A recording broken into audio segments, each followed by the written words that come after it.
You ever have one of those days where you're just bored out of your mind? That was me. Just another slow Tuesday at the boutique. I work in this high-end watch store, the kind where everything's behind glass and you don't even make eye contact unless someone walks in wearing a Rolex or drops the words limited edition. It was quiet. No customers, no buzz, just the hum of the lights above and me half watching the street through the front window. And then he walked in. Right away, I clocked him. Tall, scruffy, messy hair pulled under a hat like he didn't want to be seen. Oversized coat, worn boots, sunglasses inside, not the kind of man who screams, "I can drop 30 grand on a timepiece." I didn't say anything, not at first, I just watched him from behind the counter. The way he moved was slow, casual, like he had all the time in the world, not in a rush to impress. But still, I couldn't help but think, what's this guy doing here? I looked him up and down, then glanced over at the security camera. Not that I thought he'd try anything, more like, just in case. When he finally stepped toward the main display, I sighed quietly and forced on my polite but uninterested smile. "You know the kind, can I help you with something?" I asked, keeping my voice even. He didn't say anything at first.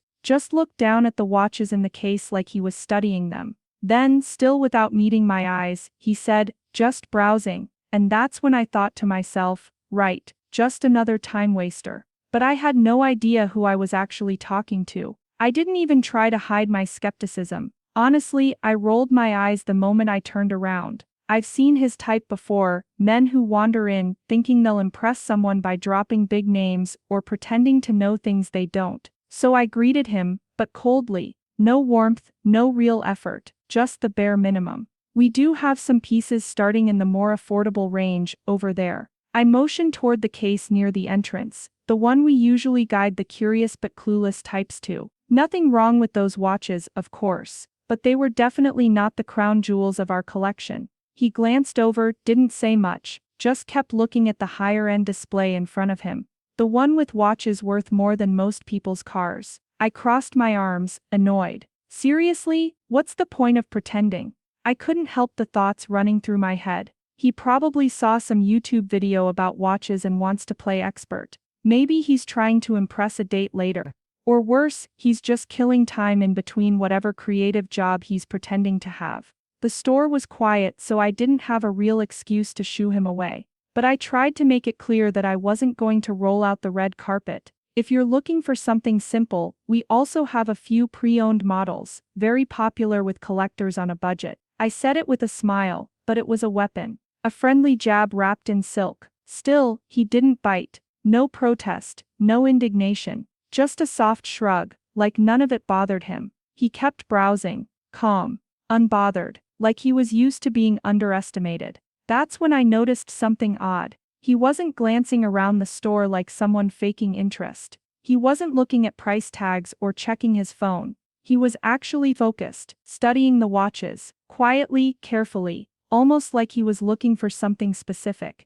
And for a moment, I felt something shift in my gut, just slightly. A flicker of doubt, but I brushed it off. He's probably just a good actor, I told myself. Still doesn't belong here. At least, that's what I thought until he opened his mouth again. Then he spoke again, and this time, it wasn't what I expected. "Do you still carry the limited edition Nautilus from the 2018 drop? The one with the blue sunburst dial?" I blinked. That wasn't a question most browsers asked. Heck, that watch didn't even make it to our public displays. It went straight to our VIP list. Most people wouldn't even know it existed, let alone mention the dial color.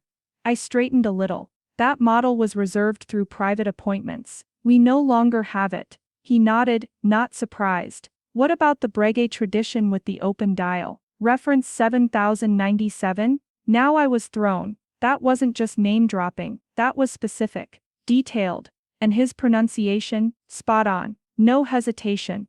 I hesitated. "That one, we might have. Let me check the system." As I tapped at the screen, I kept glancing at him. His tone was soft, polite. No arrogance, no flash. He wasn't trying to impress. He was just genuinely curious. But I didn't want to give in so easily. So I said, keeping my voice even, "You seem to know your watches." He gave a slight shrug. "I've always liked the stories behind them. The craftsmanship, the little details." I forced a smile, but inside, I was skeptical. Sure you do, I thought. Probably read some Reddit thread before walking in. You know, I said after a pause, these pieces, I gestured toward the higher-end display, aren't really for everyone. They're more for collectors, people who appreciate the investment, not just the design. He looked at me, and for the first time, I thought I saw the faintest flicker of amusement behind his glasses. But he didn't argue, didn't defend himself, just said, of course. That makes sense. The way he said it, so calm, so gracious, it actually irritated me more. Like he didn't need my approval. Like my judgment didn't affect him in the slightest. Who does this guy think he is? I was tempted to steer him toward the door. I'd already wasted too much time. But before I could, he reached into the inside pocket of his coat and said something that stopped me cold.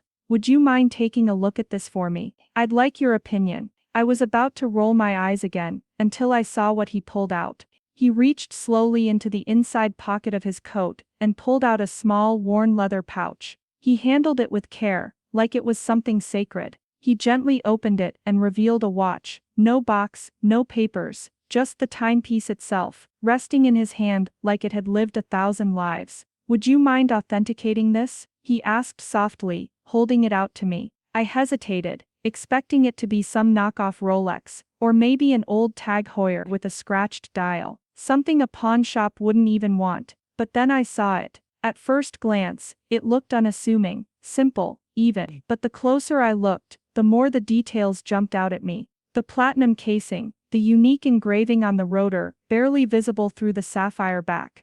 The delicate imperfections in the dial, that only come from decades of aging. I blinked, then blinked again. There was no way. Is this an original Vacheron Constantin 222? I asked slowly, my voice quieter now. He nodded. Late 70s. First batch. I almost dropped it. That watch wasn't just rare, it was legendary. A piece collectors would fight over. Most people had only seen it in pictures or museum showcases. It was never displayed in our store. Never even offered to the public. VIP collectors only. I turned it over in my hands like it was made of glass. Every detail was perfect. The weight, the finish, the patina. It wasn't just real, it was exceptional. My tone changed before I even realized it. Where did you get this? I asked, almost breathless. He gave a small smile. Been in my collection a long time. Something in me tightened. His collection? No way. I couldn't wrap my head around it. A man who looked like he hadn't shaved in days, wearing a coat that belonged in a thrift shop, carrying a six-figure watch like it was nothing. No, there had to be a catch. I stared at him, studying his face for signs of a lie. Maybe he'd found it in an old drawer. Maybe someone gave it to him. Or maybe he stole it. The thought came before I could stop it. I hated that it did. But it was there, buzzing in my mind like a warning. I cleared my throat. You know, something like this really shouldn't be carried around in a coat pocket. He nodded again, calm as ever. You're right, but it's been with me a long time. I don't let it out of my sight. There was something in his voice, not arrogance, something quieter, protective. Like he cared about the watch the way people care about memories, or grief. And just as I was about to ask more, he shifted slightly, slipping the pouch back inside his coat. That's when I saw it. Just a quick glimpse, as his sleeve pulled back, and my world tilted. As he slowly reached out to tuck the vintage watch back into his coat pocket, his sleeve shifted just enough to reveal something else. And that's when I saw it. My heart literally skipped a beat. There, wrapped around his wrist, was another watch. Not just any watch. It was a one-of-a-kind custom Rolex. The kind of piece you only hear about in whispers, stories passed around the collector's world, like some legendary treasure. This watch wasn't on any shelf, not even in our VIP catalog. It was famously made for Johnny Depp, a unique model that the Rolex artisans crafted specially for him. Only one exists in the world. The bezel was distinct, engraved with a delicate pattern, inspired by old pirate maps. The dial shimmered with a color I'd never seen before, deep stormy green, with flecks of gold that caught the light in a hypnotic dance. For a moment, my brain refused to believe what I was seeing. No way. My eyes flicked up to his face, tracing every line, every shadow. His fingers, adorned with a few worn silver rings, The bracelets on his wrist, leather beads and silver, all layered like they had stories of their own. Could it really be him? Johnny Depp, the Hollywood star, the man whose name carried decades of headlines, drama and mystery. I swallowed hard. My mouth went dry. Why didn't he say anything? He was standing there, calm and unassuming, but everything about that watch screamed fame, history, and prestige. 1,000 thoughts raced through my mind. Why is he here? Why hide the watch beneath a coat? Why come to this quiet little boutique, far from paparazzi and flashing cameras? My usual confident, sharp attitude faded for a second. I was caught off guard, not just by the watch, but by the man himself. His eyes met mine through those dark sunglasses. There was no ego there. No need to prove anything, just a quiet, steady presence that made me realize I'd misjudged him completely. My heart hammered as I forced myself to speak. I had no idea. He smiled softly and said, "Most people don't." And just like that, everything changed. I stared, unable to look away. My eyes traced his jawline, a little rugged, just like the pictures I'd seen in magazines. The sharp cheekbones that caught the light when he moved his head. The faint shadow of stubble that gave him a kind of effortless charm. And then my gaze dropped to his hands. The rings, not flashy, but carefully chosen. A mix of silver bands, some engraved with symbols I couldn't quite place. The bracelets on his wrist, thin leather straps, beads and little charms. They told a story, or maybe many stories. Suddenly, my breath caught in my throat. I've been rude to Johnny Depp. The realization hit me like a punch. Here he was, one of the most famous actors in the world, and I'd treated him like a stranger, maybe even a nuisance. But he hadn't said a word about who he was. Not once did he brag or show off. Not a hint of entitlement or fame. He just stood there, calm and kind, letting the watches speak for themselves. And now, everything made sense. The sunglasses indoors weren't a fake fashion statement, or a hiding tactic. They were a shield. A way to keep the world at bay. His quiet demeanor wasn't shyness, or arrogance. It was peace. A man who had seen enough chaos to know when to stay silent. His deep knowledge of watches wasn't some casual hobby, it was a passion, something that grounded him beyond the noise of Hollywood and tabloids. I felt a strange mixture of shame and awe swirling inside me. How often do we judge people before knowing the real story? I wanted to say something, apologize, but the words stuck in my throat. He gave me a gentle smile, as if he understood what I was thinking. "Sometimes," he said softly, "people wear masks to protect themselves. But the watches, the stories behind them, they don't lie." I nodded, suddenly feeling like a foolish girl who had jumped to conclusions. For a moment, the boutique felt smaller, more intimate, like it wasn't just a store anymore. It was a place where stories and lives quietly crossed paths. I wanted to ask him 1,000 questions, but instead, I just stood there, watching him.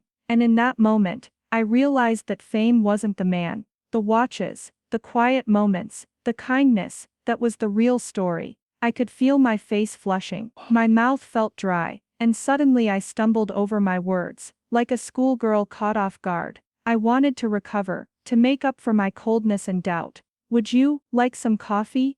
Or maybe I can help you find something else. I can show you some of the newer collections," I offered, my voice shaky but sincere. He smiled. A warm, genuine smile, that made me feel a little less foolish. "Thank you," he said softly. "That's very kind of you." I motioned toward the back, ready to go the extra mile with the service, but he held, No need to fuss over me. I'm just here because I appreciate what you do." His words hung in the air like a gentle breeze. Then, just before he turned to leave, he paused by the glass display case. With a playful smirk, he tapped it lightly and said, "She'll love that one." I followed his gaze, and saw a stunning watch I'd forgotten was even there. It was beautiful, delicate, with a mother-of-pearl dial and diamonds set around the bezel. I recognized it instantly, perfect for someone special. For a second, I thought he meant himself. But then I realized, the she he spoke of was someone else, someone dear. He looked back at me, his eyes twinkling behind those dark lenses. "You've been interesting," he said with that smirk again. I laughed nervously, the awkwardness between us melting away. Then, without another word, he turned and walked out the door, leaving me standing there staring after him. I watched him disappear into the street, feeling a strange mix of shame and awe swirling inside me. Shame, because I had judged too quickly, assumed too much. Awe, because beneath the rough edges, the scruffy coat, and sunglasses was a man who knew his own story, and wasn't afraid to let a stranger see just a little piece of it. That day, I learned something important. People are rarely what they seem at first glance. And sometimes, the most unexpected encounters can teach you the most valuable lessons. A few hours later, just as I was about to close up, the door chimed again. A sharp-looking man in a suit walked in. A VIP courier. He was here to pick up a package. I handed him the small box, containing the watch Johnny had pointed out earlier. Inside was a note with the name Amber. For a moment, my mind raced. Amber. The name made my heart skip. But it wasn't her. Not Amber Heard. No, this Amber was someone else entirely. The boutique owner's niece. A little girl who had recently beaten cancer. A little girl who loved pirates and stories of adventure. I smiled softly, realizing the whole visit was different from what I'd imagined. He wasn't here to show off, or be flashy. He was here to be kind. To quietly pass on something precious, like a secret treasure, for a little girl who deserved magic in her life. And in that moment, everything about him made sense. Not the fame, not the watches, but the kindness. That day stayed with me, long after the door closed behind him. I kept thinking about how fast I had judged someone by their looks, by a messy coat and sunglasses, by assumptions and whispers in my own head. How quick I was to write him off without giving him a chance. It was a lesson in humility, in empathy, in the quiet power of kindness. Because beneath the surface of what seemed like a scruffy stranger was a man with stories, with care, and with a heart that wanted to give something beautiful to someone else. I never saw him again, but I never forgot what he taught me. How we never truly know who we're speaking to, or what kind of day they've had. Maybe they're carrying a lifetime of stories behind those eyes, or a secret kindness just waiting to be shared. So please, remember this, be kind, always. Because kindness costs nothing, but it means everything. If this story touched you, don't forget to like, comment and subscribe for more real-life tales. And share this video with someone who needs a reminder that a little kindness can change everything.